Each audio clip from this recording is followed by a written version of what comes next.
সবাই দেখেন আমার মেয়ে আজকে রান্না করতেছে।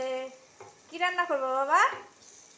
কি রান্না করবা? সুন্দর করে লাগা দাও। হ্যাঁ হ্যাঁ, আজকে এই যে দেখেন, আজকে মাংস রান্না করবে সবার জন্য। আমার মেয়ে মাংস রান্না করবে। আম্মু আম্মু আম্মু,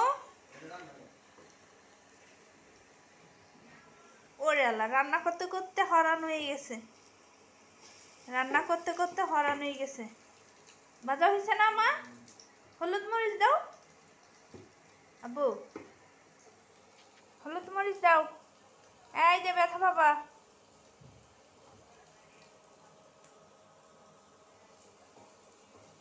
হরান হয়ে গেছে। আমার মেয়ে হরান হয়ে গেছে।